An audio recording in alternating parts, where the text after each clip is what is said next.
주말이면 앉을 자리 없이 북적이던 우리 동네 사랑방. 모두가 발가벗고 알몸을 드러내던 평등한 장소. 바로 대중목욕탕입니다. 이젠 추억 속으로 사라져가는 목욕탕의 이야기를 한번 들어보실래요?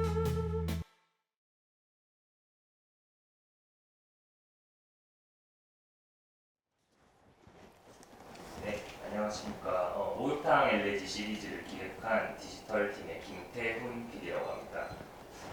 이제 제가 취재를 직접 현장에서 해가면서 동네가 전국적인 온천 관광지로 명성을 떨치던 그 시절의 이야기를 들었었는데, 동네에서 이제 두 분께서는 오래 거주하셨던 만큼 몸소 좀 이 온천업의 변화가 체감되시는 부분이 있을 것 같거든요. 혹시 어떻게 체감하고 계신가요? 정말로 체감을 많이 합니다. 제가 어린 시절에는 동네 온천장에 가면은 사실은 길이 안 보일 정도로 많은 사람들이 온천장을 찾았습니다. 그때만 해도 온천장에 건강원이 있고 놀이동산이 있었고, 그 다음에 동물원이 있었고, 그 다음에 식물원이 있고 이랬을 때만 해도 어릴 때 중학교 소풍을 어디로 왔냐면 건강원으로 왔었습니다. 건강원 오고 또 건강 온천장에서 놀고 이래가고, 이 그 동네 온천장이라면 부산에서 가장 남포동 다음에는 동네 온천장이었습니다. 그만큼 대단한 곳이 동네 온천장이었는데, 이 시대가 이렇게 지나다 보니까 변화와 또 목욕 문화의 변화라든가 이런 것들로 인해 가지고 사실은 쇠퇴한 모습에 가슴이 아프고, 어떻게든지 동네 온천장을 좀 더 옛 명성을 찾기 위해서 노력해야 되지 않겠나 하는 생각을 가지고 열심히 뛰고 있다는 말씀을 드리고 싶네요.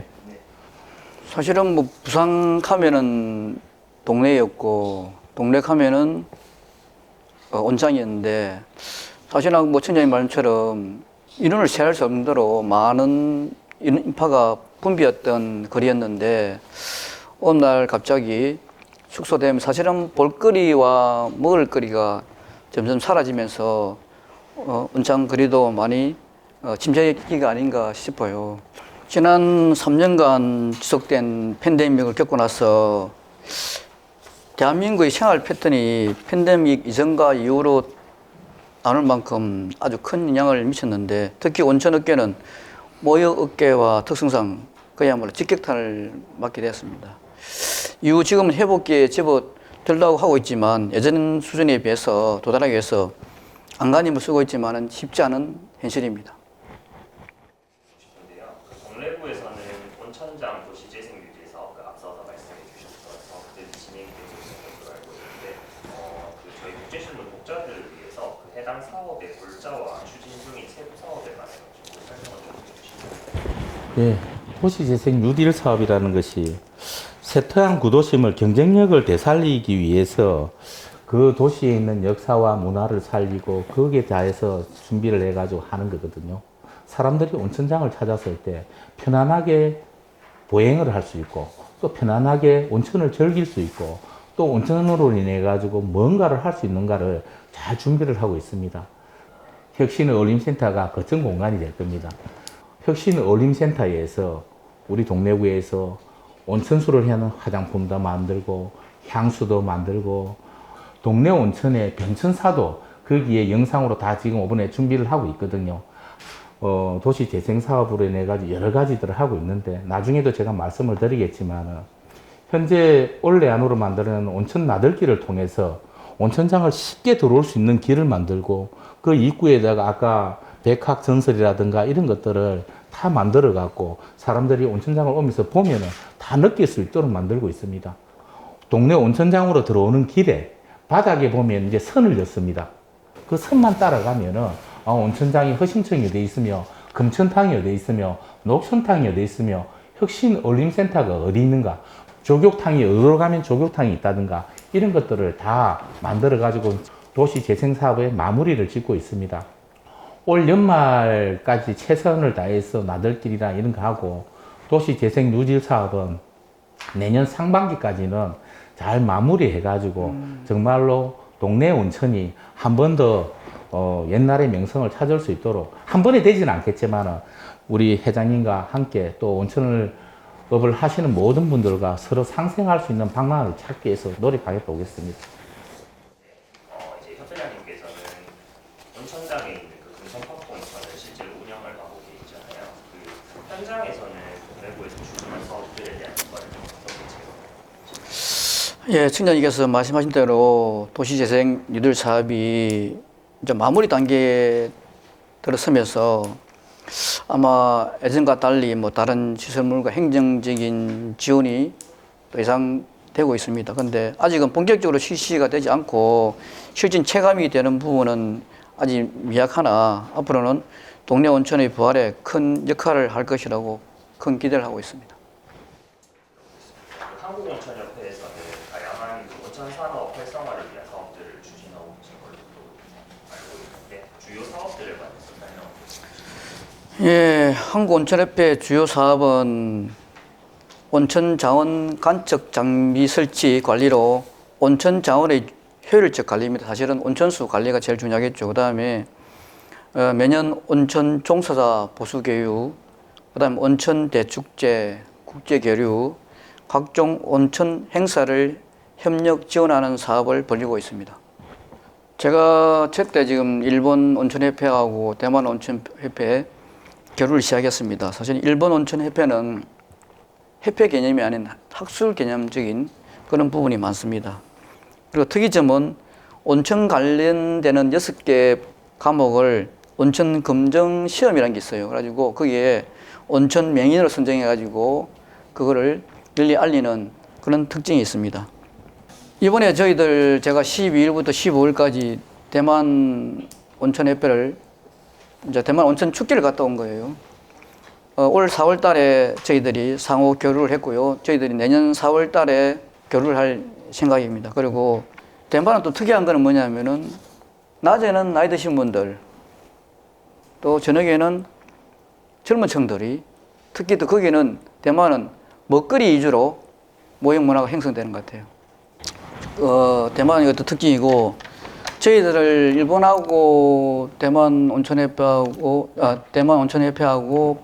부산 온천 좀 단점이라고 할 수 있는 거는 뭐냐면은 그쪽은 자연 친화적이고 그런데 저희들은 아마 한국적인 그런 고유의 어떤 미라든지 이런 부분들이 좀 미약하지 않나 생각합니다. 저희가 이제 취재를 해보니까 일본의 경우에는 2019년 오히려 코로나 시기에 들어가지고 젊은 목욕의 비중이 점차 늘어나고 있는 분위기인데요. 한국 목욕 산업과 비교를 했을 때 근본적으로 좀 어떤 차이가 있었다고 보시는지가 궁금하고. 사실은 이 부분이 저희들이 뭐 가장 헤쳐 나가야 될 가장 큰 핵심이 아닌가 싶습니다. 사실은 뭐 나이 드신 분들은 그냥 유입 자체로 자연스럽게 흘러 들어오지만 젊은 친구들이 안 들어온다고 사실은 저희들 개인적으로는 7월 달에 저희들 그 올 리모델링 작업을 해서 새로 오픈을 했습니다. 왜냐하면은 제가 한국온천협회 회장을 맡으면서 제 스스로 변하지 않고 회원들한테 변화를 요구하는 게 모순이 아닌가 싶어서 저희들은 과감하게 뭐 적절한 돈을 투자해서 했지만은 제가 지금 제일 고민스러운 게 사실은 뭐 지역 특성화 프로그램 개발이고 아까도 말씀드렸지만은 그 사활, 사우나 뭐 활동 이런 프로그램도 자체로 개발을 해야 될 것 같고 그다음에 저희들 뭐 앨리스라든지 관광 명소 연계해가지고 사실은 또 뭐 극기도 포함되겠죠. 이래가지고 등등 해가지고 젊은이들이 즐길 수 있는 거리를 한국온천협회 측면에서 다시 한번 더 재고를 해서 만들어 볼 생각입니다. 실질적으로 옛날부터 보면 아마 금천탕이나 녹천탕이나 이런 데는 보면은 옛날에 50대, 60대, 70대의 중장년층들이 옛날 목욕 문화를 계속 즐기면서 온천에 대한 것을 느끼면서 이렇게 하는 게 지금 현 실제 상황입니다. 그렇지만 이제 목욕 문화도 변화시켜고 바꿔야 된다고 저는 생각하거든요. 우리는 그 코로나 시절에 사실은 손 놓고 있었습니다. 일본이 코로나 시절 때 목욕탕을 다 리모델링하고 다 변화시키고 젊은 층이 오도록 거기다가 변화를 시켜왔거든요. 그렇기 때문에 지금 젊은 사람들이 일본을 목욕탕을 찾는 이유 중에 하나가 아닌가 생각됩니다. 동네 온천 활성화를 위해 가지고 현재 준비 중이신 후속 사업에 관해 가지고 질문을 드리고 싶은데 혹시 그 구와 온천협회 간에 논의되고 있는 사안이 있는지 혹은 뭐 없다고 하면은 어떤 방향으로 각자 준비를 하고 계신지 질문을 좀 드려보겠습니다. 부장님께서. 예, 뭐 옆에 우리 김성국 회장님 계신데 제가 없는 걸 있다 할 수도 있고 있는 걸 없다 할 수도 없는 겁니다. 저희가 현재는 아직까지 크게 뭐 의논을 해가지고 새로운 프로그램을 만들자 이런 거는 잘 없습니다. 도시재생 뉴딜 사업으로 인해 가지고 말 그대로 온천장에 나들길을 통하고 전차거리를 통해서 온천장을 찾는 모든 사람들에게 좀 편하게 해주고 싶은 것들을 지금 만들고 있고, 그 다음에 올해 안으로 해가지고 뉴딜 사업의 마무리 작업을 해가지고 혁신어울림센터 안에서 말 그대로 온천수의 탁월한 우수성을 모든 분들에게 알릴 수 있도록 화장품이든지 이런 것들을 다 만들어 갖고 또 전파할 수 있도록 하고, 또 그 외에 김성국 회장님과 의논해 가지고 동네 온천의 온천수의 그 우수성과 이런 것들을 해 가지고 프로그램도 만드는 거를 이제 조율을 한번 해보도록 하겠습니다. 또 이분께서 전국 온천협회 회장이 되다 보니까 그 전국 온천 축제를 동래구로 한번 유치해 볼 생각은 없으십니까? 적극 도와드리도록 할 테니까. 예, 알겠습니다. 전국 온천 축제를 우리 온천장으로 좀 한번 해가지고 예. 우리 동네 온천뿐만 아니라 우리 동네 온천의 그 우수성을 대한민국 국민들에게 알릴 수 있는 좋은 계기를 만들어 주십사 하는 부탁을 제가 드리겠습니다. 아이고, 제가 너무 고맙습니다. 저희들은 제가 지금 건의드렸던 게 뭐냐면은 한국 온천 박물관을 한번 지어주겠다. 그래가지고 제가 행안부에 1억을 요청했습니다. 내년도 예산에 반영할 수 있도록 제가 나름대로 열심히 뛰어볼 생각이고요. 그다음에 뭐 결정지 제가 대만 온천 박물관을 갔다 와가지고 하고 싶은 생각이 들었고, 제가 또 한국 온천 회장으로 있을 때 이 가능할 수 있도록 해보려고 지금 사실은 노력 중입니다. 좋습니다. 마지막으로 두 질문을 좀 드려보겠습니다. 기억나는 에피소드와 그 감상을 듣고 싶은데요. 구청장님께서 먼저 답해 주시면 감사하겠습니다. 예, 10회에 거친 깊이 있는 현장 취재 또 알찬 내용들을 감동을 받았습니다. 아무래도 동네 구청장으로서 우리 그 온천장의 전설부터 시작해가지고 그런 내용들을 했던 제 3회 부산 온천던이 저한테는 가장 감명 깊지 않았나 저는 그렇게 생각을 해봅니다.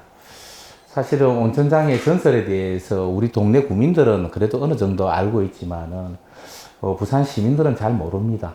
기획 보도가 되는 바람에 우리 동래구에서도 어떻게 해서 이 동네 온천을 살려야 되겠다는 의미가 있고 또 거기에 대해서 방향성을 찾아가는 계기가 되지 않나 생각합니다.